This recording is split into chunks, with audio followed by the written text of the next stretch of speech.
You are listening to an entertainment program put together by a company called Financial Ineptitude.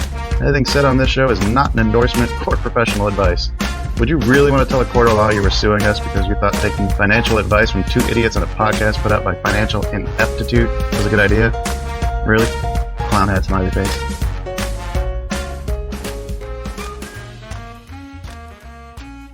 Do something like hip hoppers do for like, it would be like Flavor Flav, like a hype man. Yeah, well, I announce your station or something, and then you always, you know, you drop that in between. In the middle of the boy. Yeah. Yeah, sure. I'd love to hear that. Can you write it, or can you do it on the fly? Is this a quest you get a lot? You're recording, aren't you? Oh, I did hit record. I got to save to get the goal. praise. Yeah. I never got that request, so I don't know. It's like this is Jared Bibler from Iceland Secret, and you're listening to Dan and Kyle. I can't do it. I never did it. Oh, it was so close. You almost really. I'm sure we could splice something together. Oh, fantastic! All right, Dad. Should we just jump into this thing, or? I mean, since we already kind of started. Yeah. Give us a nice intro, and then we'll get right to it. Can that be the intro? What you just said? Sure. All right. Why not? Hello and welcome, everyone. Welcome to the China Shop. Get your frigid asses inside and warm them up by the fire. We got another exciting interview episode for you today. I'm Shopkeeper Dan. With me, as always, is Kyle, creator of financialineptitude.com. How are you doing today, Kyle? Doing all right. It is chilly. I've been blaming Canada. Apparently, they got a blizzard going on in Alberta. Bastards. That is how that works, right? You can blame the neighbors up north for sending us their shit weather. Yeah, that's exactly how it works. All right, Kyle, I'm super excited today. Me too. All right, well, let me introduce, welcoming back to the China Shop. Once again, we have the author of Iceland Secret, Jared Bibler. How are you doing today, Jared? Hey, thanks so much for having me on, guys. Again, that's awesome. I'm doing great. It's great to be here with you. Jared, you just won an award too, didn't you? Oh yeah, I won. I didn't win, but I guess the book won silver in the Axiom Awards. I guess I did. I don't know. Yeah, I'd say you won that. Yeah. You wrote the book, right? I mean, the book, when you write a book, it goes out it's like having a kid, you know, it's off doing its own thing, you know? So you're proud of your child. I kind of am, yeah. Jared's book stole my wife. I mean, it was good, but I don't know if it was that good.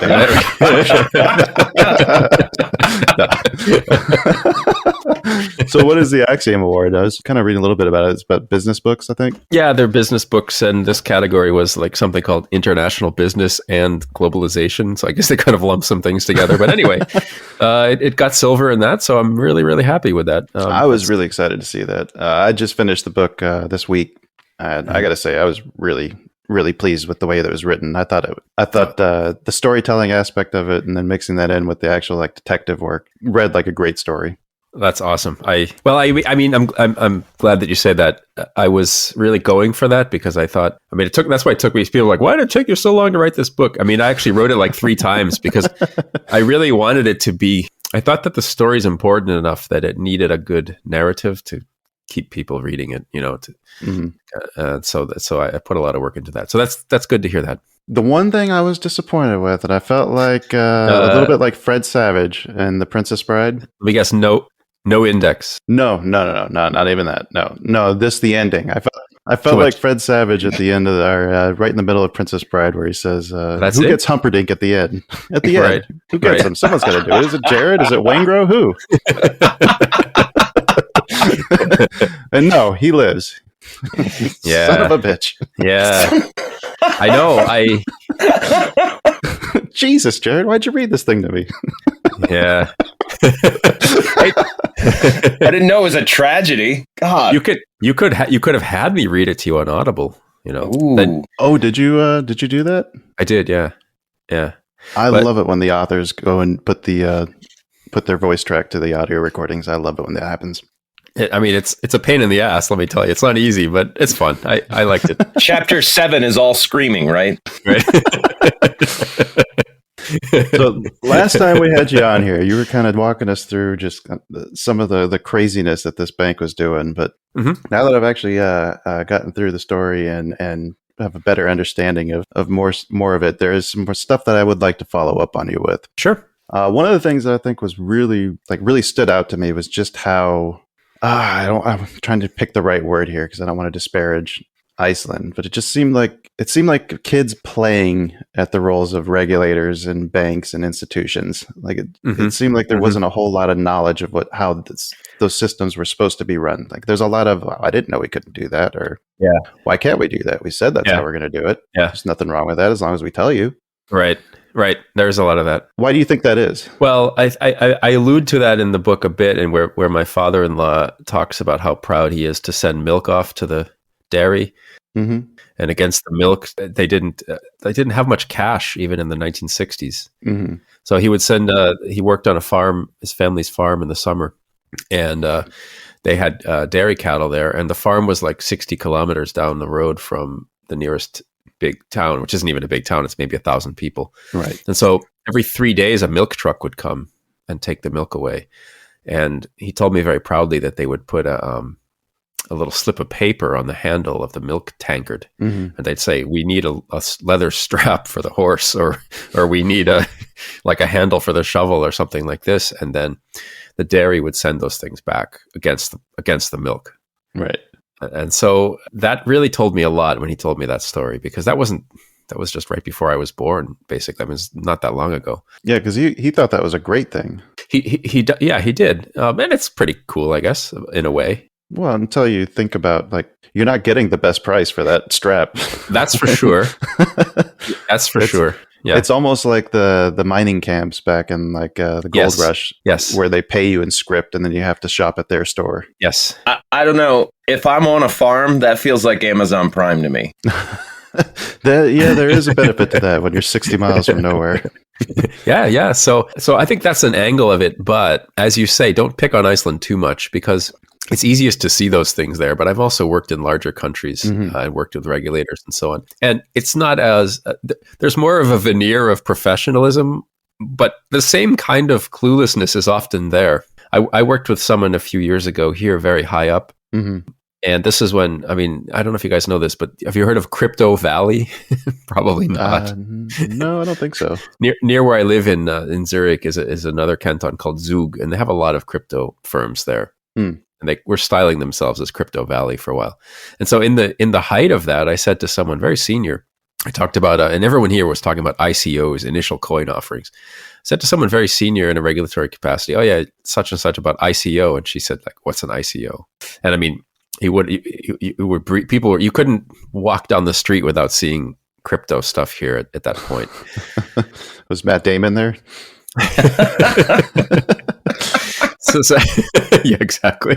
Nice. So, I think there's quite a bit of naivete in the regulatory system, actually, because you have these total sharks, trading derivatives and writing these incredible structured products and things for like a Goldman. And then on the regulatory side, you have a lot of lawyers who studied law, and then they study securities law, and then they kind of compare what they're seeing to what they read in the law book. And there's quite a big disconnect there. I feel like almost everywhere. You make a good point too. You can't just pick on Iceland.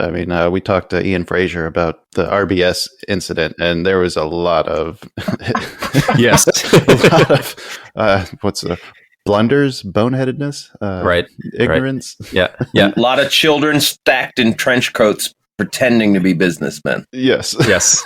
Yeah. Yeah. Why do you think you had such a hard time pursuing these as a case, though? It seemed like you were kind of fought by your supervisors while you're trying to get these things. And then eventually, you were kind of even ran out of the regulatory agency that you worked so hard to bring all this stuff to the front. Yeah, I certainly did feel run out at the time, and very unwelcome, and the capacity that we built up was then kind of taken apart. So I think there's not a lot of appetite for this type of stuff. It makes people uncomfortable. You know, Yeah, but I mean, I would have thought the public would have been crying for blood. they were that was a bit of a problem too. They were, there was that's a part of the book. I kind of wish maybe if we do a second edition, I'll put some pictures in and an index because the index thing bothers me. But there were people on the streets and quite angry protests for the whole of the winter, that first winter. And people were out for blood. But these type of criminal cases, even in the US, they take about 5 years on average, I think, for the SEC to do a case. And by the time, and nobody set that expectation for the public. And by the time they came out, there'd been another election and people were moving on. So that was, that was really unfortunate. Do you think there's anything that could be done to streamline that process or to make it go quicker? Or is it just the nature of lawsuits in general? Well, in our case, in Iceland, we had no infrastructure for it. We had a new special prosecutor's office, and we had all the stuff that you read about us doing in the book with email search and, trading analysis, all the things that you need to do a good investigation. We had to kind of invent and build up from scratch. So if we were to do it again, we'd do it very fast. I think there was a lot of challenges to the prosecution results that were even handed out, where a lot of them seem to have gotten either nullified or reduced because of the speedy trial consideration. Yes, that ended up being a problem, and also there were some issues with judges not recusing themselves. I mean, it was a learning experience for the whole system in Iceland. But unfortunately, from my perspective, by dismantling what we essentially created at the regulator was an enforcement division. It's right, and almost every good regulator has one. I only know of two. I think I only know two that don't. It's Iceland, and at the time, I don't even know if this is still true, but at the time it was Denmark. And Iceland models. It's a former colony of Denmark. So if Denmark does something, then Iceland does it. Right. One of the push, I was like, we should really have an enforcement team going forward. I wasn't asking for, I was asking for like 4 to 6 people. And one of the responses was, yeah, but Denmark doesn't need that. So why do we need it? Did you try calling Denmark and see if they do it? The wrong way. That would have been smart. Yeah, you guys are smarter than me. That would have been really smart. Why didn't I think of that? What was the other thing that happened with some of those cases? I don't know if I'm remembering this correctly, but did I see that the legislation changed in the middle of this whole thing to that also reduced or even muted some of those sentences?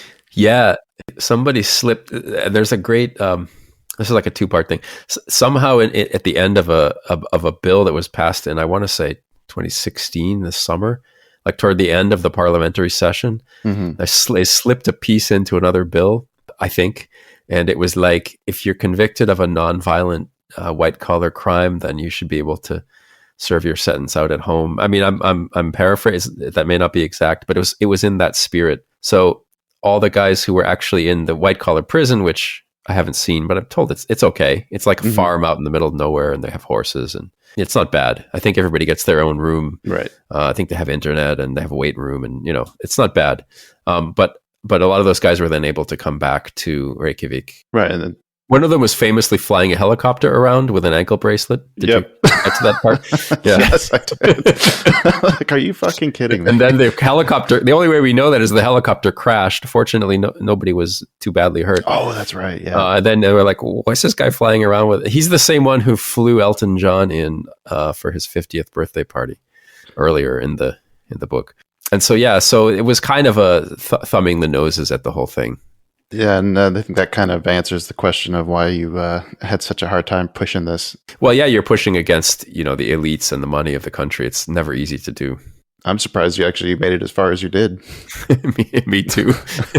I think nobody really knew what I was doing for a little while, and then I could kind of push it, but then as you saw in the book, it was rapidly taken apart. Yeah, it did not take them long to dismantle everything from what it looked like. And then also to absorb it into the central bank. Like that seemed really strange to me. I don't know. That is, right? That's not a normal thing to do, to have a banking agency be in control of the regulatory.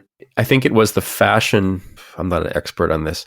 I think it was the fashion earlier that sometimes the central banks often have some, I think even the Fed has some regulatory power over bigger banks in the US. Okay. there's other agencies as well. Often central banks, they want to make sure that the banking system is stable and solid. So there is a role for the central bank. But in this case, I think there was the fashion in the 90s was then to have separate market regulators that were spun out from, and so that's what Iceland did. But then paradoxically, they put this agency back under the central bank, I think 2 years ago. Yeah. Which makes it even less independence and relevance in my mind. It's like the agency that caught the banks that were doing all this shady stuff is now under the charge of another bank. Like, Yeah. What? No, wait a minute. That's backwards. And I have some new developments just from the last couple of weeks to share with you guys. So Please. Do you want me to do that now, or? Well, let's recap on like what some of yeah. the more egregious things were. If you can kind of walk through the share, the supporting of the market shares by the three main institutions, some of the insider trading, and just some of the major. Like, let's hit the key points again. Okay, I mean, I guess as you saw, that it's the biggest three stock market manipulation or market abuse cases of equity markets, I think, in the world history, or at least that we know of. That we know of. There's probably bigger. This is probably the tip of the iceberg. But yeah, these banks were manipulating or actually just setting their daily close, and even intraday prices for many years. Some evidence points all the way back to 1998, so 10 years. I think you had some figures for the volume that they were buying, somewhere in like the 40 to 60%. Yeah, there were some individual days where they bought 90% or 95%. And like over the whole of 2008, the biggest bank bought around, I don't have it in front of me, I want to say they bought around close to 40% of the whole market volume for almost a year. Wow. But but there's many days in there where I think there was something like 20 days where it was over 75% of the volume, 20 trading days. Wow. Yeah. And they spent a ton. I mean, they spent around each of the three banks spent about $1 billion US in the last year on this behavior. So this is expensive. I mean, it's not, and that's a tiny market. If you were going to try to do this in the US, I think you'd need a lot more, right? Probably, yeah. But or a time machine. time machine. You know, when they get a time machine, the Icelanders will really Look out. That will be that will be the pinnacle of market abuse. Yes. So, it was just an unbelievable magnitude of buying of own shares. And then they had to hide those somewhere, as you saw. So they did that often, most like off balance sheet. And what they would do is they just create a company, a shell company. Toward the end, they were all in the British Virgin Islands, I think, or nearly all. And they would lend 100% of the value of that trade and just dump the shares into the company. I love the excuse too about, this is just a holding company for the employee options exercising. Oh yeah. That was Landsbanki, that's the oldest bank in the country. Right. And then when you brought that up to your teammates, and they're like, "Oh no, I remember that. They came and talked to me about that last year. We said it was okay." Yeah. No. Yeah, we knew about that. I was like, but that doesn't make any sense, you know? Especially when, as you pointed out, like after the employees actually exercise their options, the share count didn't ever drop. Right. They never use those warehouse shares, and those piles of warehouse shares grew. I want to say 15% of all the. So it's like about the percentage that Elon Musk wants to own in Tesla, right? 15%. Yes, Twitter. Yeah, Tesla owns more. Yeah. Twitter. 15% was actually owned by those weird employee companies offshore. There was 3 or 4 or 5 of them. Wow. You know? Yeah, it was huge. And they had an employee of the bank who was listed as I guess, is that the word, the nominee? I forget the word in English, but I mean, because someone has to vote. You know, when you have an annual meeting, someone has to show up and vote those shares. Right. And so he would just vote whatever management told him because he was just a manager in the bank, you know. So, but he was representing all these powerful offshore interests. It was a crazy situation. That is insane. And there was even, I don't even think we covered this one the last time you were here, but the thing that happened with, was it Credit Suisse or the Danish bank, where they tried to do something with their insurance notes? The CDS spread, yeah. Yes. They started with Credit Suisse. They did a little bit with them, and then Deutsche Bank, which is the biggest bank in Germany. And that's actually, there's a great book, Dark Towers. Oh, by Stephen King? No, David Enrich. Yeah, it's Stephen King. Stephen King wrote the canonical definitive history of Deutsche Bank. No, Yes. 7 series. David 7 Enrich parts. I think he's from the Wall Street Journal. He wrote this history of Deutsche, which is quite eye-opening. Anyway, they kind of never met a shade. They're one of the shadiest, or that's their reputation. Yeah. And I believe they were the bank that financed the German war effort in the Second World War. Ooh. And it's still the same bank, so they had a lot to do with that. But yeah, they helped the biggest bank, Kaupthing. They helped them create what's called a credit-linked note, which is a pre-funded CDS contract. And a CDS, what is that? Credit default swap. Okay. They're less popular now than they were, but they used to be, like, back in the day. They were everything. When I was an asset manager, it's all we talked about, kind of. I remember seeing the name, but I never actually really understood what they were. Okay, so they it's basically you could think of it as just an insurance policy on a bond. So let's say you had what's your favorite company? Right now? Yeah. Probably the one I'm long on, Which is- Boston Scientific. Okay, so what's your favorite short? My favorite short, Yeah. Twitter. Okay. I don't know. Does Twitter have any debt outstanding? They do, right? I don't know. Anyway, so if they did, I'm not sure. If they had debt, let's say they have a 10-year US dollar note that matures, 10 years from now and pays X interest. Maybe it pays a coupon, I don't know, twice a year. And then what you could do is buy a CDS, which is basically you go to one of the big banks and you say, because you're a pension fund, right? And you're like, I'm worried about this Twitter bond. I think they're going to default. I think they're going to go out of business and I won't get paid. And so they would say, all right, well, we'll sell you a credit default swap on that bond. And so if the bond was a $10 million notional or $10 million principal value of the bond, so that means you would have paid up front. You would have paid $10 million up front to buy the bond, let's say on the offering day. Then you got a coupon twice a year. Then on the last day, you get your $10 million back, as long as they didn't default. Okay. So they would create a custom insurance contract for you with, let's say you insured the whole $10 million. They would give you a premium payment twice a year.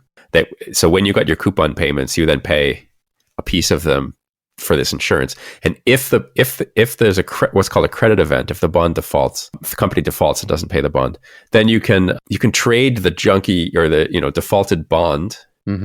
That's why it's a swap. You can trade it and you just get your cash. You get your 10 million. Okay. So it's basically just like the health of the company kind of thing. It is. Like the spreads on it. Yeah, the spread is kind of cool because the spread is priced in basis points. So you can actually see from the spread what the market thinks the credit risk of that issuer is in one clean number. That's why it was so useful. So if the spread was 50, then that's a 0.5% annual principal payment that you'd have to make. And so if the bond is yielding 3 and you have to pay 0.5%, then you still get, so you can see what the market thinks the credit risk is. In the case of the Icelandic banks, the CDS spreads were they were blowing out. So I don't have the chart in front of me, but in 2007, they were something around like 400 or 500 points. Wow. So that's 4 or 5% of yield you'd have to pay just to get an insurance on the bond. Wow. Right. So that's already trouble territory, right? I mean, Lehman, I think the day before Lehman went bust, they got to that level, like 400 or 500.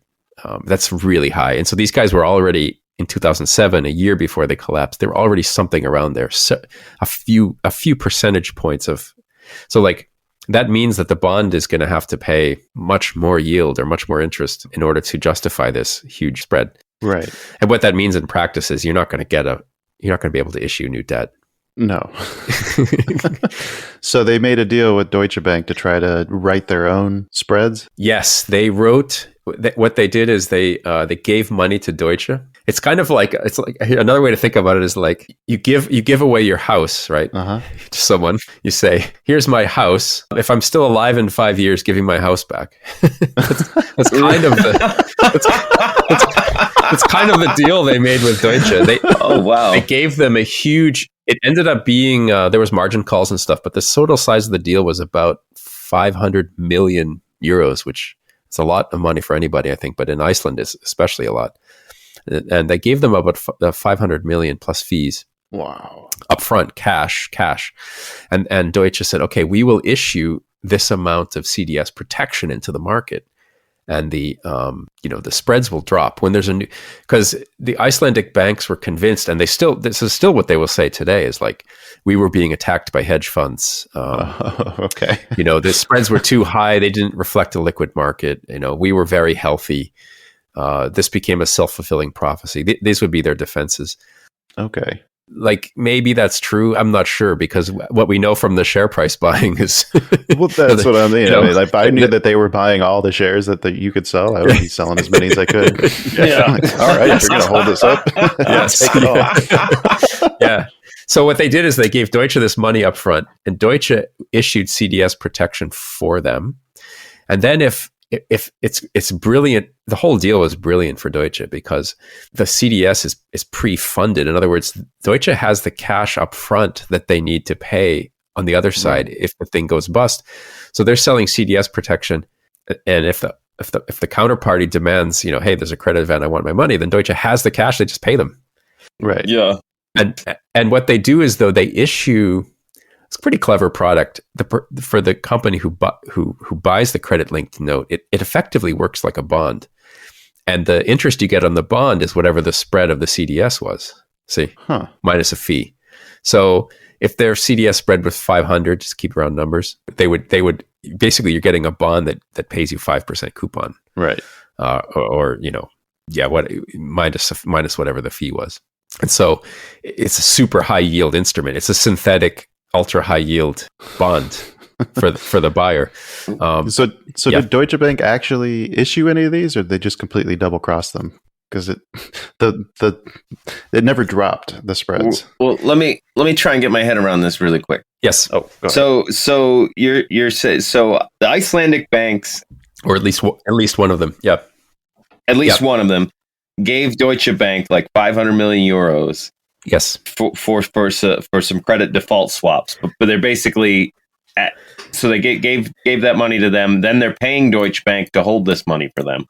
No, then Deutsche would be paying them a periodic. It's like they bought a bond. Okay. When you buy a bond, you basically lend someone money. So I guess it was every 6 months or every year, they would get an interest payment from Deutsche based on whatever the CDS spread was. Because on the other side, Deutsche is selling CDS protection, which it's getting a periodic fee for. Mm-hmm. See, so it's just sitting in the middle. So on the one side, it takes money, it pays out a coupon, and on the protection side, it sells protection, and it takes in it's like taking in an insurance policy premium to protect the money that they already have. Well, then they make money on the spread between those two things. Yeah. And they already have the money in their treasury. So there's no risk for them. Yeah, it's a great deal for them. It's a beautiful deal. They just sit in the middle. So how did the bank get the money to fund this thing? Well, they cleaned them out. It cleaned out. So by trying to protect themselves, they kind of hastened the demise. Well, and in the end, they borrowed 500 million from the Icelandic central bank, which was never paid back. Mm-hmm. And so that's so the central bank ultimately funded part of that, at least. Oh God. I should note that just for the lawyers, technically, Deutsche said that they wouldn't deal directly with Kaupthing, the Icelandic bank. They said, no, that would look like that might look like we're manipulating the CDS spread for you, so we can't do that. But they said, but bring us some VIP clients who want to do the trade, and we'll talk to them. Yeah, that clears things up perfectly. But yeah, I think it actually made it worse. That's what they did. But as we know now, all the clients didn't. I don't believe any client put up a penny. I think it all came through from the bank. And wow. But you asked at least some of the protection that, and I don't know if this has ever been stated publicly. So I don't know if it's 100%, but at least some of the protection, the CDS protection, was supposed to go out on the market. Mm-hmm. It was just kept internally by Deutsche trading desks. That's the double crossing angle of this. I mean, because these guys really were hoping for a big move in the market. And at first, I think it did move a bit when they started. I think Deutsche did put some on the market and start to move it.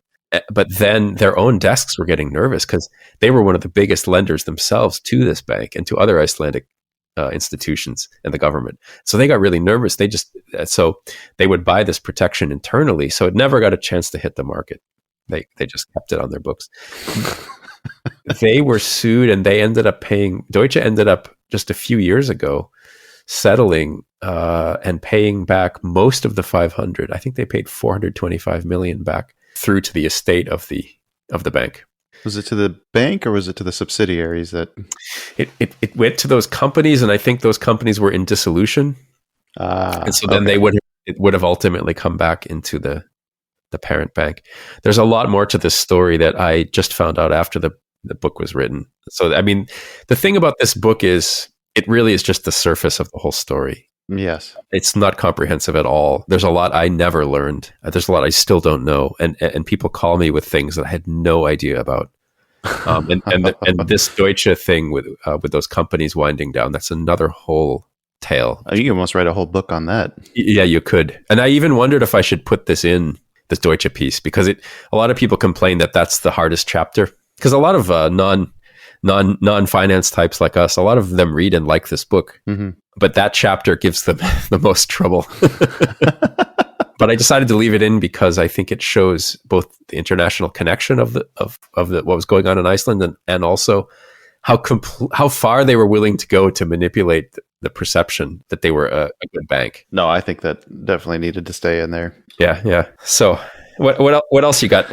Well, you said you had some new stuff. I want to hear the new bits. Oh yeah. So I was just putting this together for you guys last night because I tweeted a little bit about this.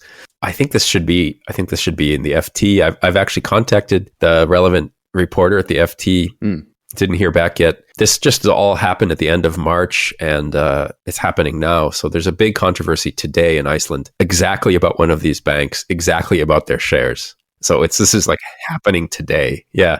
So let me try to break it down for you. So you remember the third bank?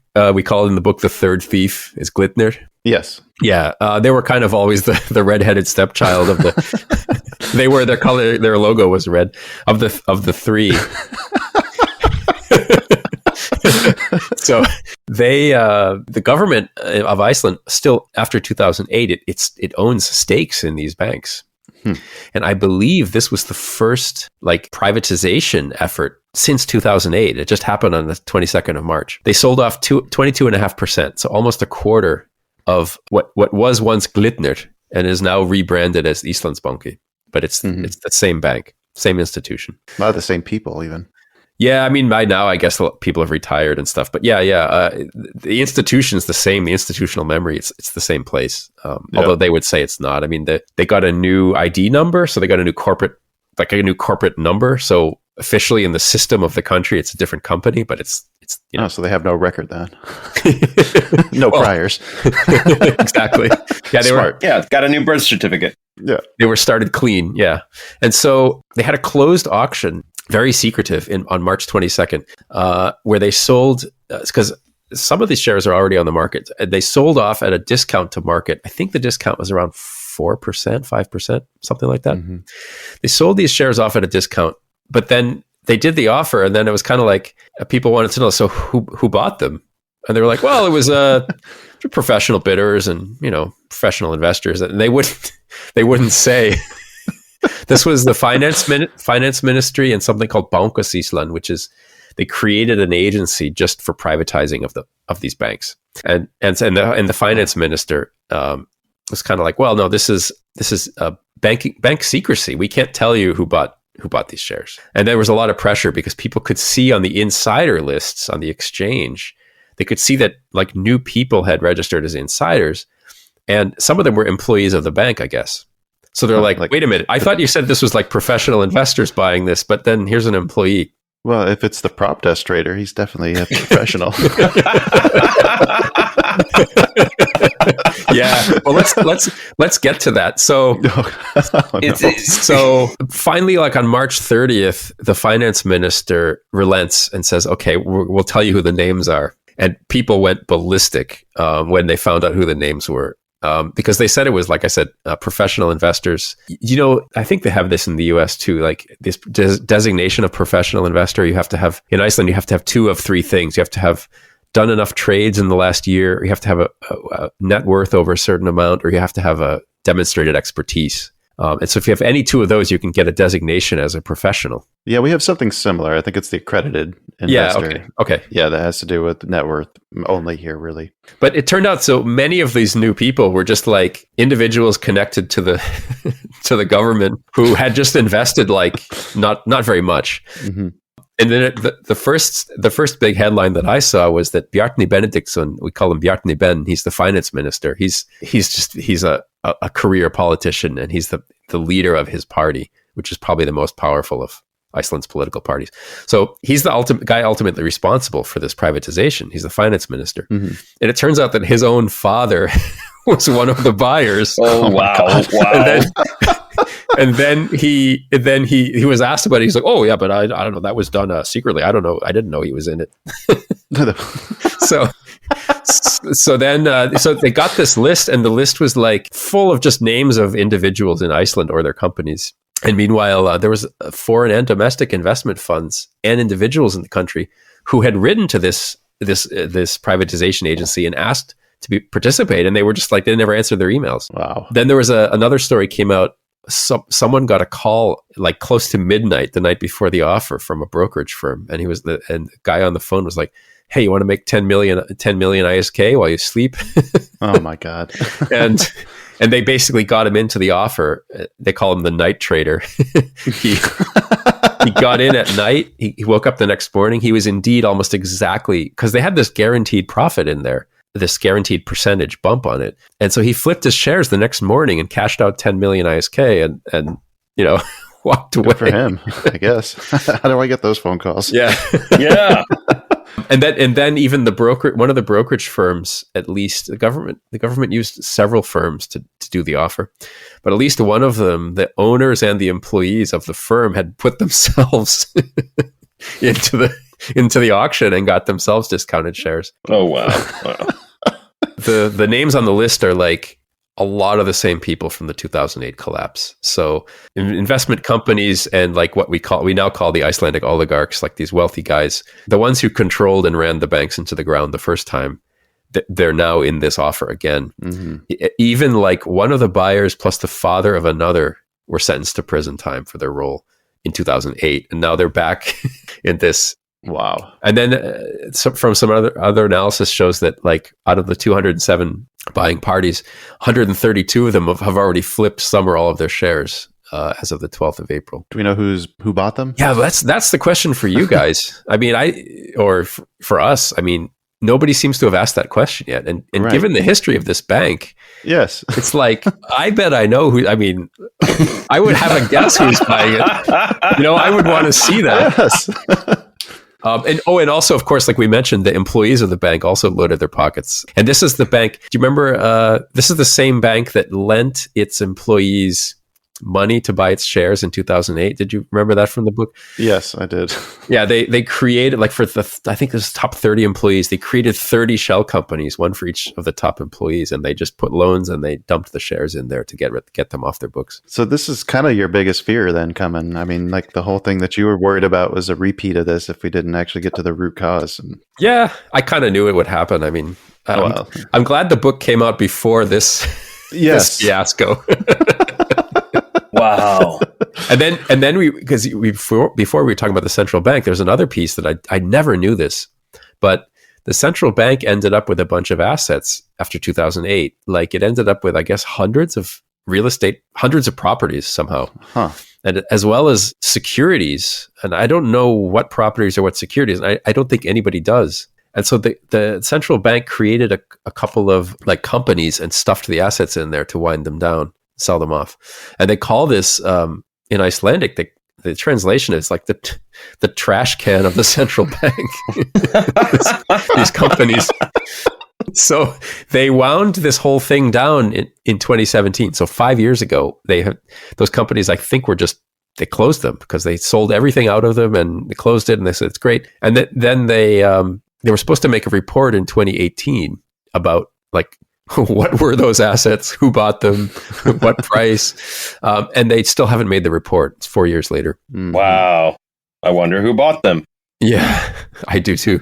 Last Tuesday, their spokesman got asked, like a week ago, "Hey, what happened? Why didn't you do this report?" And he's like, "Well, we have a lot of work on other projects." So it's really kind of the whole thing starting again. I fear, although there's one, I want to give a shout out to one Icelandic news outlet that's my primary source on a lot of these things. It's independent journalists, and it's called Kjarnin, which is the core. And they're pushing really hard on these stories. Can you spell the name of that so we can link them? It's Kjarninn. We can, I can send it to you. Yeah. Okay. I mean, it's in Icelandic, but you can translate. If you want crazy reading, you can just Google translate them. Google Translate's so fun. Yeah, our old prime minister came out on the weekend and she said the corruption could hardly get worse than this. And it's funny because, like I say in the book, people don't usually say corruption about their own country. Yeah. Or in the West, we don't. But she actually said the word spilling. In Icelandic, it's like spilling. Like when you spill a little extra of your drink, it's corruption. Yeah. You spill it into somebody else's cup. Yeah. So she said she used the word. She said corruption could hardly get worse than this. So maybe it'll be different this time. Can we rename your book tour? I think it should be the I Told You So tour. I hate to take that stance, it's. I know, right? I was hoping people would read this and they'd be like, "Oh wow, we didn't realize, and we're going to fix everything." But I don't think that. Yeah, I don't suppose your phone is ringing off the hook to come help them. Well, I actually put that on Twitter. I was like, "Put me in, coach." Yeah. The Parliament was talking about and may still do an investigation commission on this privatization. People are spitting mad, and it looks like the finance minister and his cronies once again, took state assets and profited from them. I mean, that's how it looks. And in his insiders, the power elites of the country, and so people are really upset about this. So there may be an investigation. If there is, I would love to be part of it. I think that would be awesome. Have you seen anything similar to this? You're living in Switzerland now, right? Yes. Have you seen anything similar to this in Switzerland since you've been there? I don't have enough details on it. There was a big conviction last week of the head of Raiffeisen, I think, and he got sentenced to 4 years in prison for a scandal here. That's big news here. And so, hey, maybe things are getting better. Maybe things are turning a corner. I just don't see how things can get any better until I think what you left us with was incentivizing the regulators. Yeah. Until you have something that incentivizes you to be good, more so than to be bad. Because you get a call that says, "Hey, you want to make 10 million overnight while you sleep?" Yeah, I'm going to do that. Yeah. It's worth the risk of 3 months in a country club. Of course I do. That's why you called me. Well, incentives are all on that side, and there's just nothing on the other side. Where's the incentive for you? What did you get out of it? Out of being the one to take them down? Well, nothing. I got paid. I got a salary. You got a kick in the butt. I got booted out of the. Well, he got an Axiom Award. Yeah, but that's not the normal. That's not the normal career arc. No, that's true. I left. It was my decision to leave the regulator, but that was because they had basically started to dismantle my team as we were working. It's incredible. The day after, they promised you something completely different too. Yes, that's right. You had to leave. I would have left too. Yeah, they set it up in a way that I was kind of like, yeah, okay, I'm leaving. Yeah, no, that's right. There's no and there's another thing nobody ever talks about. Like, what if a regulator commits a crime in the market? Right. There's no at least the places I've worked, there's no internal affairs. Oh, wow, yeah. So, and I heard, and this is really just hearsay, but the Wirecard scandal in Germany. Mm-hmm. Do you know about this one? I don't know anything about it. I think I've heard it, but if you want to... This is a great story. They started out as processing payments for online gambling, I think, and definitely pornography online. You could, they were payment processor. That's big money. It was, and they grew to be like a national champion of Germany, and they grew to be a payment middleman. But they had, I think, a 2 billion euro hole on their balance sheet. They had 2 billion that they said was in these accounts in the Philippines, never audited. What? So it was a big scam for many, many years in Germany. It finally came. There's a new book coming out about it. I think next month. There was some FT reporters really chasing it for years, and there was some American hedge funds trying to short this company. The company was one of the biggest German companies in the end. It was in the DAX, so it was one of the 30 biggest. Mm-hmm. And but there's some people that caught on. There was a lot of flags in there in their financials that something was up, and so they actually sent thugs against the FT reporters. It was a really it reads like a mafia operation. And they, I really can't wait for the book. But what's crazy to me is that the BaFin, which is like the German SEC, German version, they announced that this one German stock would no longer be able to be shorted. What? So they put a short selling ban on just Wirecard. Really? Yeah. How do you get away with that?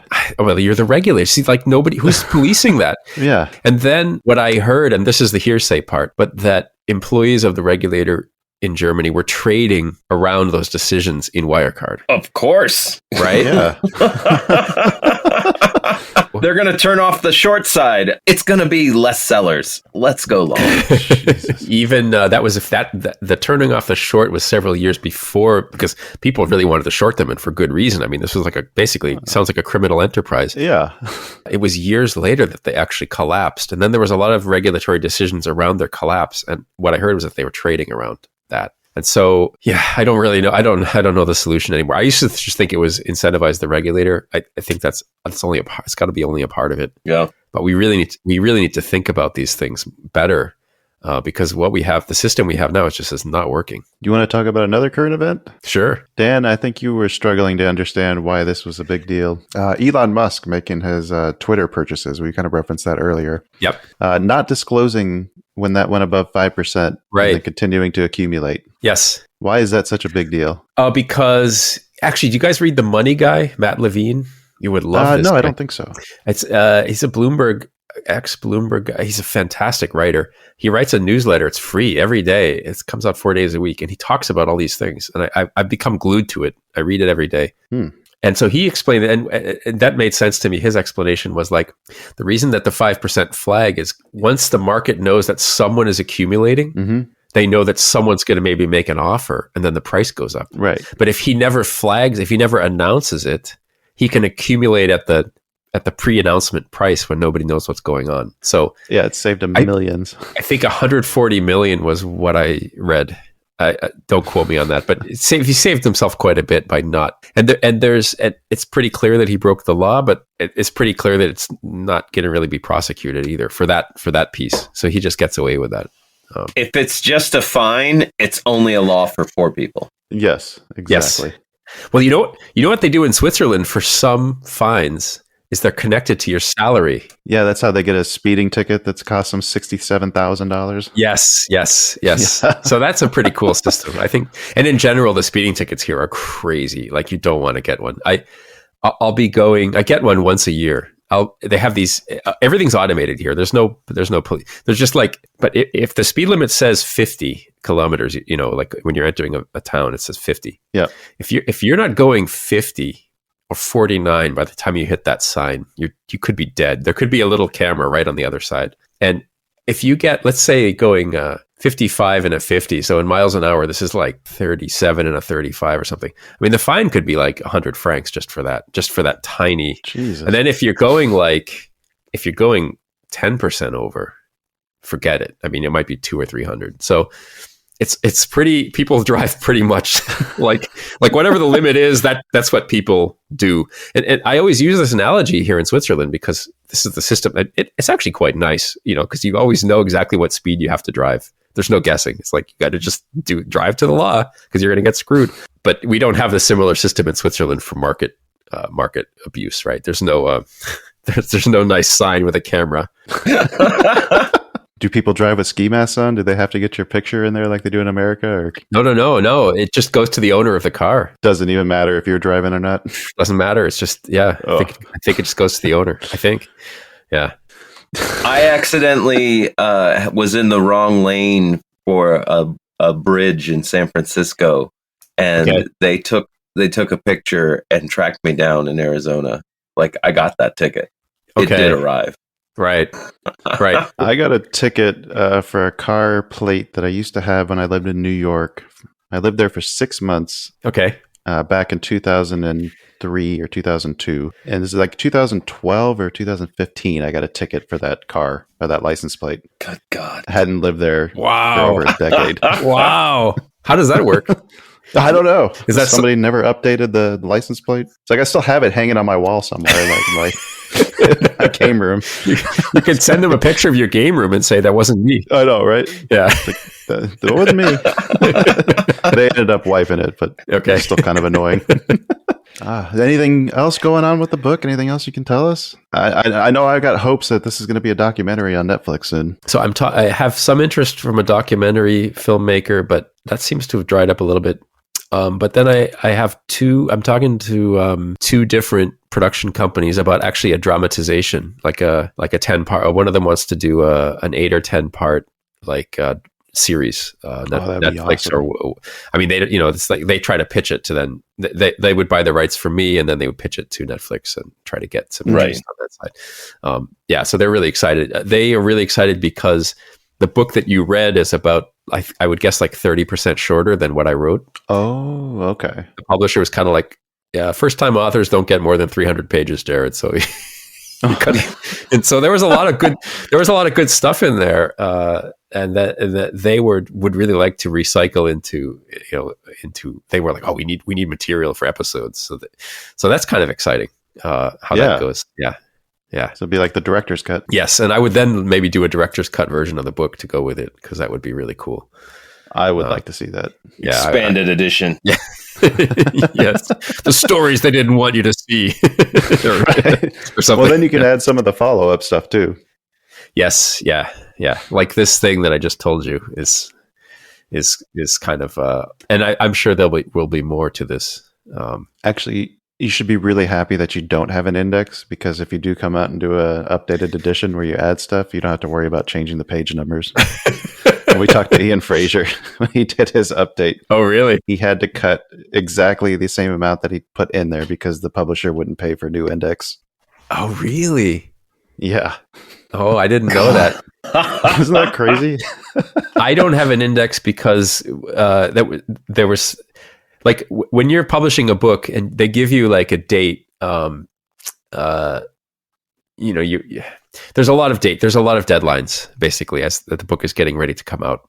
Mm-hmm. And if you miss one, it kind of pushes you a month on the back end. Like the publisher, it's not just your book that they're doing like, my publisher probably does at least 12 a year, I guess. And that's a small publisher. So some other book will gladly take your release date if you don't have your act together. Right. Okay. So at one point they were like, Jared, if you want to keep at that point, I think it was the March or the June. I mean, it came out in October in the end, but they were like, if you want to keep the June release date, we're going to have to cut the index. And I was like, okay. It's like the index will take another week and we just don't have a week. And I was like, nobody reads the index. I like indexes, really. Yeah. Yeah. When Ian Fraser wrote the review for Financial Times, he was like, well, other than not having an index, it's a pretty good book. Oh, really? I'm paraphrasing him, but something like that. Right. Yeah. It sounds like something authors like to see. Right. Other authors. Yes. Yeah. He said the average. he wanted the things that his book has, which is photos and an index. The same things that hurt him when he tried to redo it. Right. It's like, you can't skip this pain. Exactly. Oh, yeah. Well, should we wrap this up with a terrible take? Terrible take. Yeah, I'm looking through the reviews on Amazon for your book, and I think there's one 2-star. Read that one. That one trashed it. Read that one. Oh, it's so stupid, this person. I want to. The financial crisis in Iceland was monumental, but perhaps because it's a low population country, has not received the broad attention given to the crises of other countries. I had high hopes for this book, and I persevered to the 25% point, becoming more disappointed the further I read. Wow. The author seems to have tried emulating Liar's Poker. Like that, this book contains a great deal of the author's personal history, but unlike the earlier book, there's very little context given. I couldn't help thinking of a passenger surviving a train wreck. Passengers able to give a detailed account of what she underwent, but are missing the big picture. Well, if you made it past the 25% point where he's giving you background information, you might have learned the big picture. I didn't have context for the context he gave me. Such a bad take. Well, and he's he's one of 62. The majority of them are 5-star and 4-star. Okay. Yeah, it's cool. Good. But I want to give you a chance to respond to that. I think that I was happy. Like at first, I was like, "Oh, come on, you giving a review after 25%." But I was like, "This kind of legitimizes the book because you need some of these haters out there, right? Like if you don't, right? if you don't have those like trolls, then you kind of didn't do a good thing, I think. So I was kind of like, in the end, I'm happy. I want some more 1 stars. You guys want to drop some 1s in there for me and really trash it? No, that would be awesome. I couldn't give you a 1 star. I know when I'm looking at stuff online and it's only good reviews, I think that they juiced it. I get suspicious. Yes. So you're saying we should put a 1 star in there, but put all the glowing praise. Right.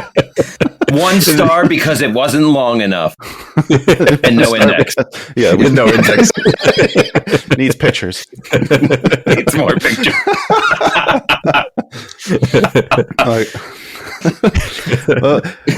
Read this to my 5-year-old. He didn't understand. Yeah. My niece, who's 9, was like, she's like, I'm reading Iceland Secret, and she's a picture. Send me a picture of her reading it on the couch. It was really cool, really cute. Yeah, it's one of the few books that I've read that's got a lot of like technical stuff in it, but not really like a whole lot. But it didn't put me to sleep either. Like it was right. It was like we were along with you putting together the pieces. Like I thought it was very well done. Thank you. Yeah, I tried to make it so it's a bit of a screenplay too, for obvious reasons. So, just so you save that work later. That's smart. Yes. Yeah. Well, thanks a lot, guys. It's been really great to be here. Well, thank you so much for coming back. Is there anything else you want to leave the audience with before we call it a day? Shit. Anywhere you're going to be? You doing any book tours, book signings? I just asked about doing some in the UK, and the publisher was like, we don't really do that anymore unless you're a celebrity. I was like, okay. Unless you're J.K. Rowling. Yeah. Well, she's not getting them either. Yeah. No, that's true. Poor thing. Yeah. Yes. No, I would love to do I'd love to do a tour. Maybe that'll be later this year or something. I'll come. Maybe I'll do like a US. If you ever come to the States, let us know. Yeah. All right. You guys can. If you happen to go to Ireland, at the end of the month, I think Dan might see you there. Yes. I'm going to Ireland on the 29th. Okay. Cool. I land on the 30th. All right. Yeah, that's awesome. You have family there? No, just always wanted to go. Okay. Awesome. Yeah, you'll love it. I loved it. Everyone in America is 5% Irish, right? Except me. Well, what's funny is I did a DNA test, and it did come back as being like I'm 15% Irish. But since I bought those tickets, they came on, they updated it, and they sent me an email and said, "Oh no, we updated things," and now it turned to Scottish. So I used to be 1% Jewish on the DNA thing, and that's gone away. I guess 1% Jewish. I guess I no longer am. Yeah, there's no half in. It was like 1% Ashkenazi. Yeah, but it's funny. Every time I check, it's a little bit different. So yeah. Oh, that's weird, huh? Yeah. So I don't know. I'd love to come over there and do something. Maybe I should just make it happen. Let's do it and let us know. Absolutely. I'm in Chicago. Dan's in Tucson, but we'll figure something out. Oh, you're in Chicago. Yeah. Okay. Well, 3 hours from Chicago. I can be in Chicago. Okay. My dad's from Chicago, so I've been there. I used to go there every summer, see my grandparents. Oh, okay. When I was a kid. I figured you didn't want to come to Peoria. Yeah. Are you actually in Peoria? Yeah. So how does it play in Peoria? Ho ho ho. Sorry about that. How does my book play in Peoria? I don't know. I don't go out much. We're finally getting through winter. Oh, really? Ask me in the summer when I actually go outside. Well, wait, isn't it here? Here, it's really nice. We got it's beautiful weather. It was 20 degrees last night. It's 20 degrees here, but Celsius. So that's a different. Yeah, mine is kettle of fish. 7 here. Okay, I think it's warmed up since. Wow. This has been fantastic. Thanks for coming back, Jared. We're going to get you back on again. It's inevitable. Oh, that'd be awesome. Looking forward to your next book.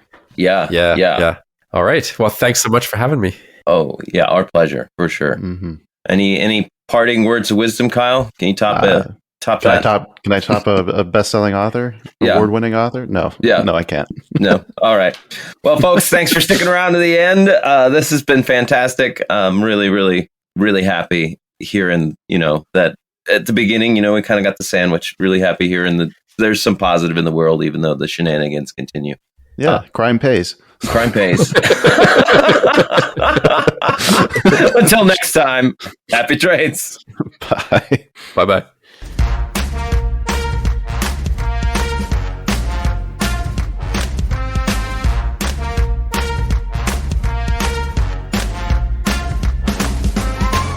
Two Bulls in a China Shop is an entertainment program, and all thoughts and opinions expressed in the show belong to the hosts and not of any company. They are not intended to provide specific advice or recommendations for any individual or on any specific security or investment product. It is only intended to provide entertainment about stocks and the financial industry of trading. If you make trades based on what you hear in this show, you assume all risks for those trades.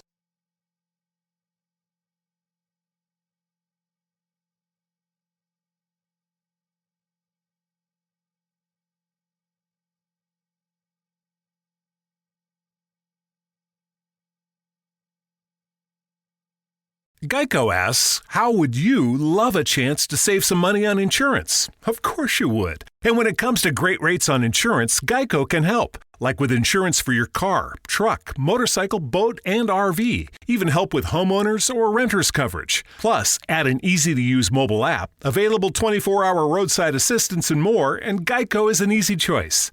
Switch today and see all the ways you could save. It's easy. Simply go to geico.com or contact your local agent today.